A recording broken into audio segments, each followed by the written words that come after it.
Hello kids, how are you all? Hope all of you are doing well and safe at home. Today we are here with another wonderful topic. So, I welcome all of you to the class. Here is a poem today to study the beauty composed by the poet E. Shaw. Today, before learning the poem, let us ask a question with ourselves that what is beauty according to you? What is beauty?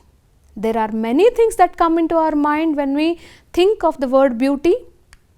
Maybe your pet or a very cute animal that you have seen, or maybe your mom who is always the caretaker of you, or the flowers, the garden, the butterfly that you had seen with lot of colors, or maybe the nature finally, which is the utmost beauty as usually we consider.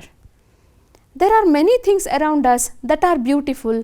So, let us ask another question for ourselves. If there are so many things around, then what is the real beauty out of it? Children, now I want you to take a paper and pen and write down three things, just three words that are beautiful for you, that you have ever seen beautiful. You can just list out. And the second thing you are going to do is, out of three words, just choose one term or one thing that is the most beautiful of all. So now, there is something in your mind which is beautiful for you. So now, how are we going to define this beauty? Beauty is not just in what we see or what we think of being perfect or being extremely good. It's not that a thing which is perfect is beautiful. It's not that a thing which is extremely good for others is beautiful. We think beauty is scarce. Scarce is very rare to find. In fact, it is not true. What we think as beauty is scarce or difficult to find is not true. It is everywhere around, but we fail to observe, listen and experience.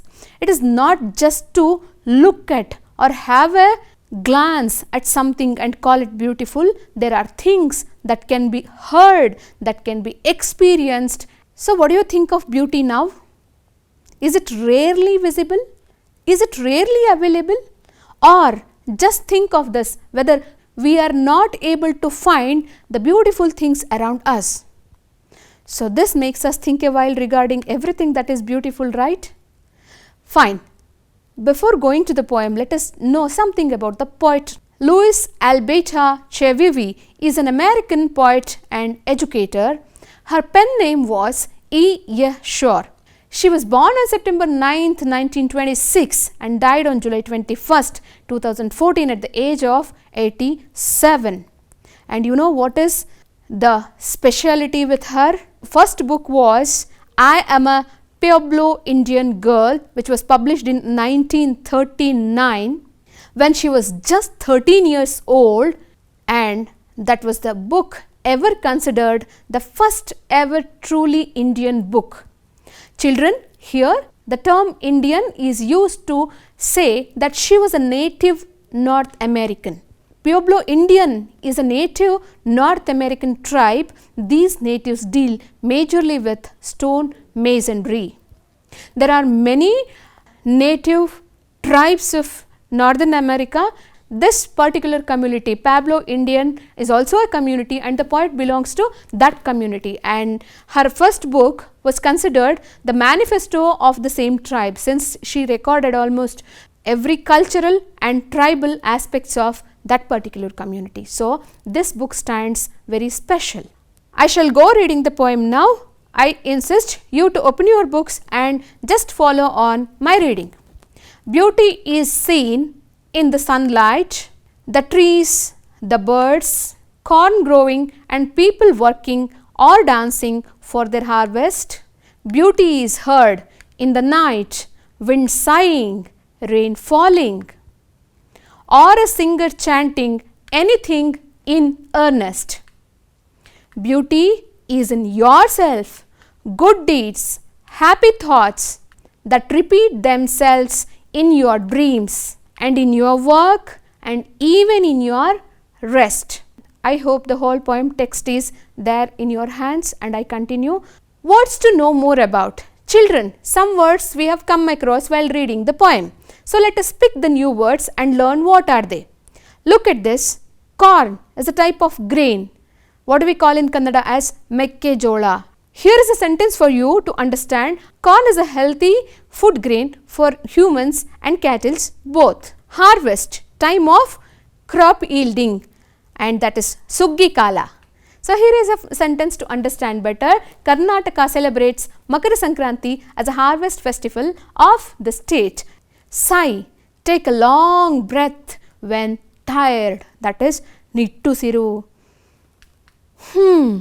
When you complete something, yeah, look at that, that's the sentence actually. I took a deep sigh after I completed my assignments. When you complete your notes or assignment, you sigh with a great happiness and satisfaction of completing a task. Chant, saying something repeatedly and reciting it for a long while is called chanting. So what's the sentence? How can we use the word?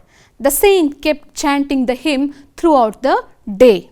Here is a sentence. Can you just make out that what could be the word that I am introducing? One has to be honest and earnest to achieve high goals. You rightly caught the word which is highlighted, earnest.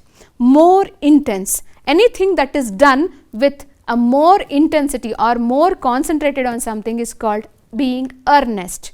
Maybe like this. Now, after understanding the new words, we shall now pass on to understand the poem better and summarize it.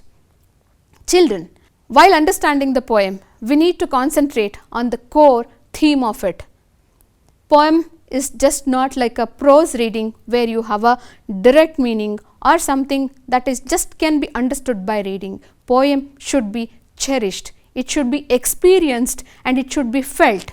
So, reading poem is a matter of joy. One must enjoy while reading and summarizing the poem.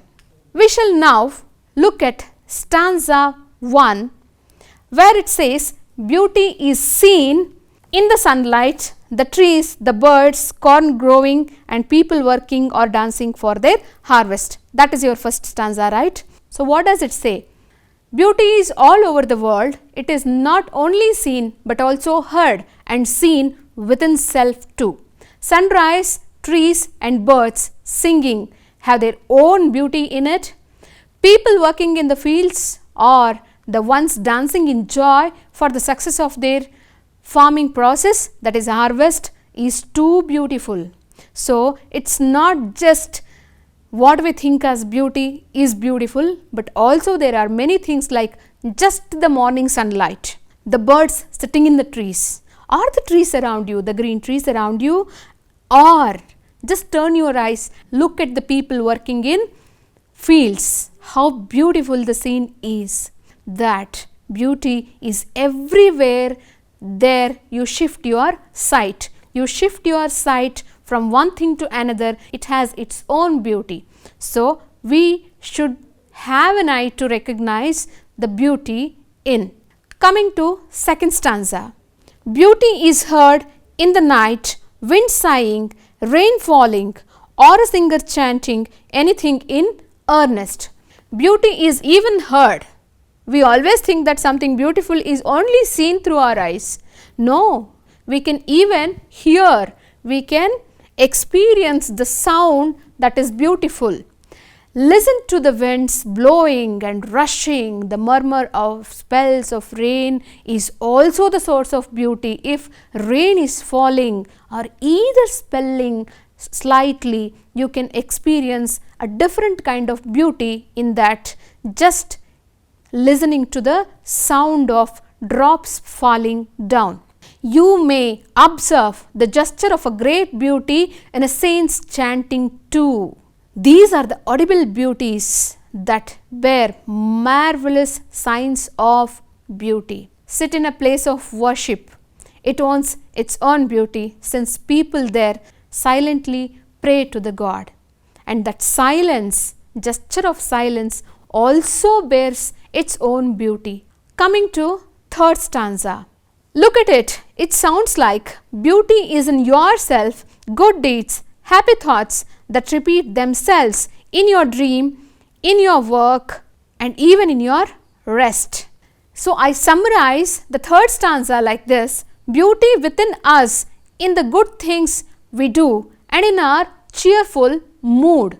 The beauty of good deeds and happy thoughts reflect in our dreams and work in our sleep too. So beauty is present everywhere and also lays inside all of us. So beauty, as we think and we always consider as that something around us, or may not be so. You own your own beauty, that is beauty of within self, inner self, beauty of inner self. Poet says that good deeds and happy thoughts. It's not only doing good, thinking good also. If you think good also, that is considered beauty, because it keeps helping you to have yourself beautiful and consider everything around you also beautiful. So it's not just something audible is beautiful, something visible is beautiful. There is a beauty within ourselves also. Many a time we fail to find. We don't think that we are beautiful. The first thing one must have to do is believe in yourself and keep yourself, keep inner self beautiful. That is the beginning of searching or identifying the beauty around. This is how the third stanza ends. And now, kids, time to understand how better that we have learnt poem and check our knowledge. Can you see a bubbly next to me, the butterfly? She has something to do with this. You know what? I'll ask a question, and if your answer is right, bubbly will notice it and she endorses your right answer. She says, yes, you are right.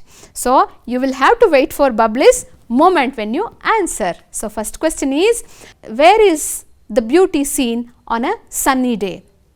So bubbly, let us give them little while to answer and then we think of noticing it. So are you ready with your answer?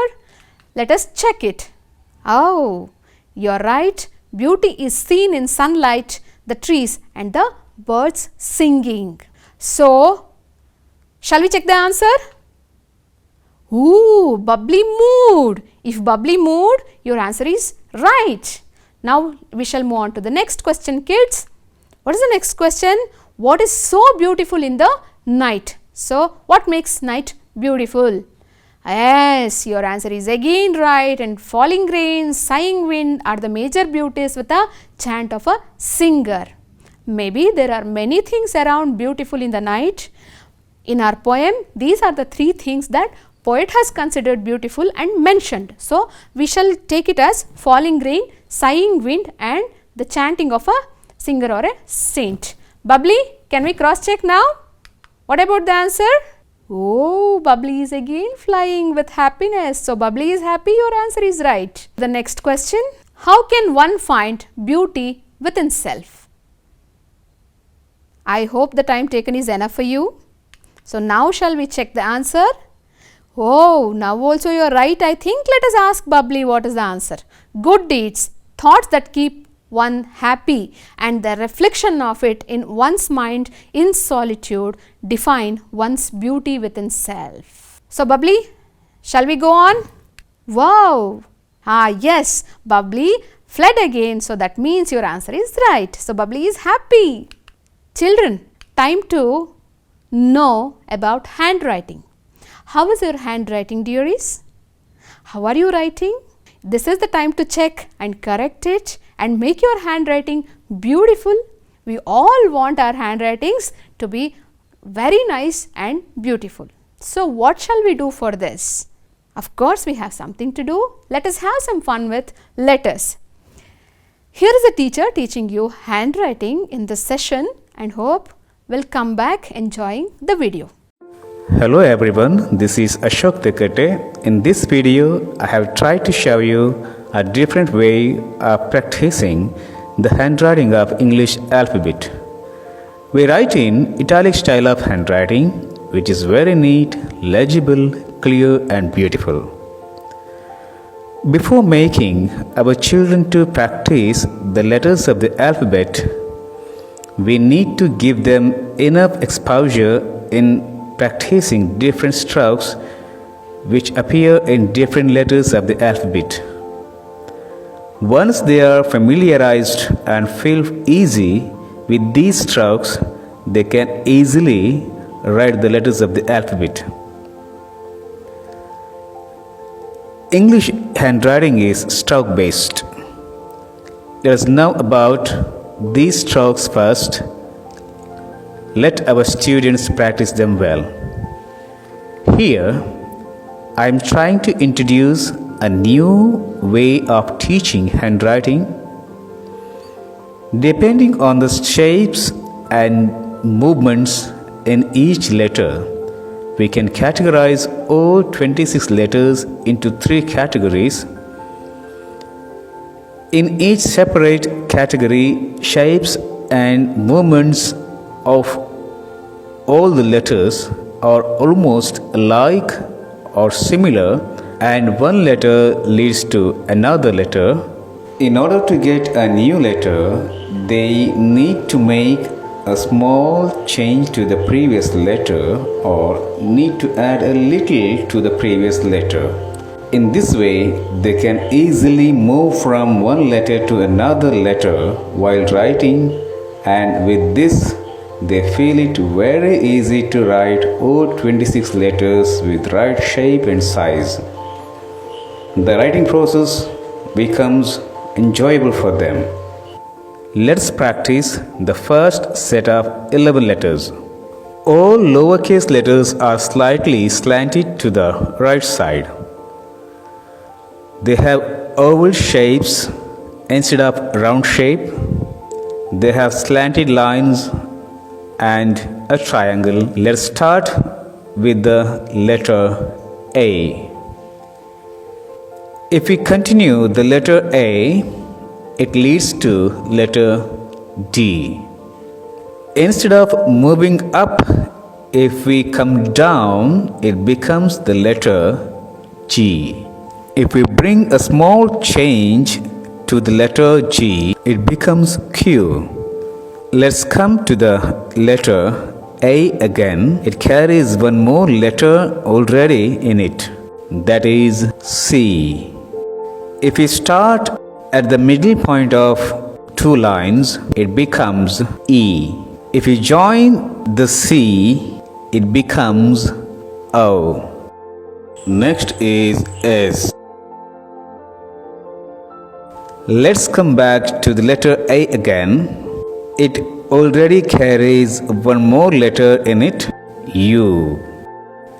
If we go downwards, it becomes Y. This Y already has one more letter in it, that is J. This is first set of 11 letters with the similar shapes and movements. Let us know about the second set. We start with the letter L. If we put a cross to the letter L, it becomes T. If we start and end with a bend using all 4 lines, it becomes F. Now, here we use only middle 2 lines. This is I. If we bring a small change to the letter I, it becomes R. If we continue the letter R, it becomes N. If we add to the letter N, it becomes M. If we start from the first line, the letter N becomes H. If we continue this H, it becomes B. If we start from the second line with the same shape and touch the bottom line, it becomes P. While writing H, if we make a small change, it becomes K. This is the second set of 11 letters. The next 4 letters are formed by using a small line in different directions. The first letter is V. The next letter is W. Now it's X. And the last letter is Z.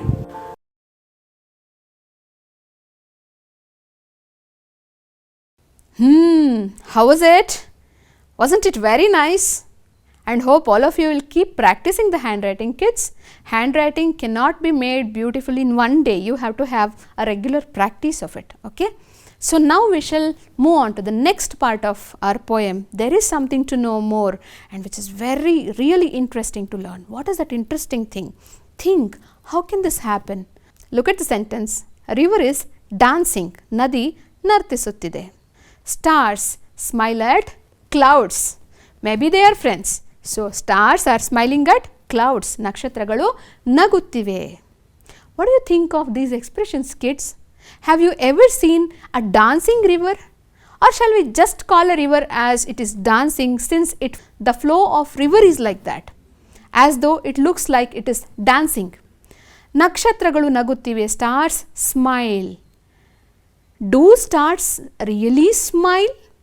Have you ever seen in the sky that stars are smiling at you, or just you feel that stars are smiling at you because they twinkle so nicely and they always are cheerful at? So kids, when we read something, especially the poems, we come across some expressions like this where they say something that is not human, non-human thing it is, but it acts as a human being, it behaves as a human being. It is just a beautiful figure of speech that is used in literary terms, literary expressions, especially in poems. So one of such figures of speech is personification. The definition of personification is the attribution of a personal nature or human characteristic to a non-human object. In short, representation of an abstract quality in human form. ಮನುಷ್ಯರಲ್ಲದ ಪದಾರ್ಥಗಳಿಗೆ, ಮನುಷ್ಯರಲ್ಲದ ಜೀವಿಗಳಿಗೆ ಮನುಷ್ಯರ ಗುಣಗಳನ್ನು ಅಥವಾ ಅವರ ಲಕ್ಷಣಗಳನ್ನು ಆರೋಪಿಸುವುದು ಅಂತ ಹೇಳಬಹುದು. ಮನುಷ್ಯರು ಏನು ಮಾಡ್ತಾರೋ ಅದನ್ನು ಒಂದು ಮನುಷ್ಯನಲ್ಲದ ಒಂದು ಜೀವಿಗೆ ಆರೋಪಿಸುವುದು ಅಥವಾ ಅದರ ಬಗ್ಗೆ ಹೇಳೋದು. As just you had seen in the last slide that the river dances. Can a river dance? No, but we say the river dances since when you see a river flowing and roaring, or you feel like calling it as it is dancing. So dancing is not a characteristic of river, but we are attributing the characteristic of a human being. Humans can dance. The same word we are attributing to the river. The sight of river flowing is so beautiful that we can call it as river is dancing. When you look at stars, you become so happy that you yourself think that stars are smiling at. Stars never smile. We smile, we cry, but we are attributing the same quality to the stars, which are non-humans. Stars are non-humans, but we are attributing the quality. So this is called personification. Personification is attributing the human qualities to the non-human things. Why are we discussing it here? Yes, it has a reason. Because we have some personification expressions in our poem that we read before. So can we now go back to poem and just think of the terms? So here are some examples from the poem that you can observe. See, beauty is seen, beauty is heard. We see beauty, but beauty is seen is a passive personification expression, whereas the next one is also the same. Beauty is heard. And the next one is wind sighing. All of us know that what is sighing. Sighing is nothing but the expression of taking a deep breath after performing something. So that's what the meaning you read, right? Blowing wind sometimes may be audible like sighing, or ಗಾಳಿ ನಿಟ್ಟುಸಿರು ತಗೊಳ್ತಾ ಇದೆ. We can say that ಗಾಳಿ ನಿಟ್ಟುಸಿರು ಬಿಡ್ತಾ ಇದೆ. Can wind ever ಸೈ? Next one, rain falling. Usually when we talk about rain, we don't use any verb along with that. We say it's raining. We don't say that rain is falling or rain is coming.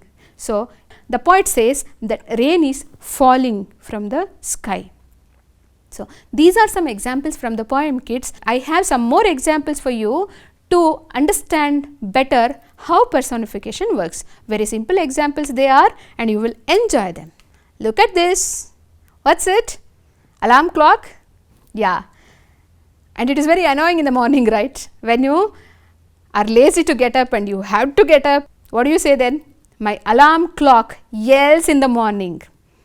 It doesn't just ring, it yells at me. Koogutte adu belagge. So, the next example. A piece of pizza is calling me. Have you ever seen some food calling you by hands, saying come, come and eat me?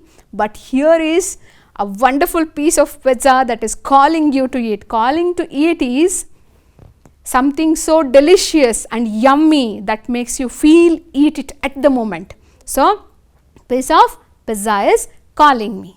Kids, now we have come to the end of the session where we have to practice that what we have understood today. So, here are some testing questions for you.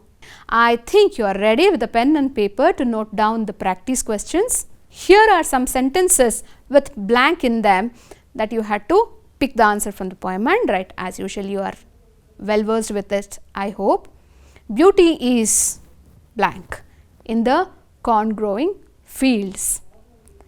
Second one, beauty is heard blank, falling. Third one, the inner beauty is dash and dash. Fourth one, the poem is composed by blank. So, I hope you find the answers very easily and perform this to submit to your teacher. So, we shall move on to the next practice session. You have some questions here, kids, and now it is very easy. It's a cakewalk for you to perform these. What is beauty according to you? So, this is your own question. You can answer on your own that what is actually beauty according to you. Then you shall compare it with the beauties that are expressed in your poem and enjoy. The second question, how does your good deeds help you to be beautiful? So, you need to refer third stanza to answer this question. Can we hear beauty? If yes, give examples. Which stanza are you referring to answer this question? Yes, you are once again right that you are referring second stanza to answer this. The last question is, summarize the poem in your own words. Kids, any poem that is read should be tried to summarize in your own words always for your better understanding of it. Always there is a teacher behind you to guide and help you for any need that you have. So, you need to summarize poem after reading it. You have to try it on your own. So, where have we arrived? We have arrived at a practice time. Tintu, I think, right? Your friend. What is it doing? What is it trying to do? He has a book and pen in his hand. Yes, of course you are right. Practice English alphabets and then words. First practice alphabets and then words. Try to follow the italics font as shown in the video. Do you remember, teachers, the handwriting in the video that you had seen previously? So, this exercise is all about that. You need to just follow that what sir had taught you in video. We have to wind up, kids. This is the end of today's class and hope all of you will enjoy classes. Be at home, practice well and keep yourself safe. I suggest you to again, just like in the last class, to go with your textbooks, page number 14, to find a QR code on the top of the poem where you can get all the extra exercises and activities to perform without fail. Diksha app will help you to study more. Take, all these chocolates are for you and we shall meet in the next class. Till then, take care. Bye bye.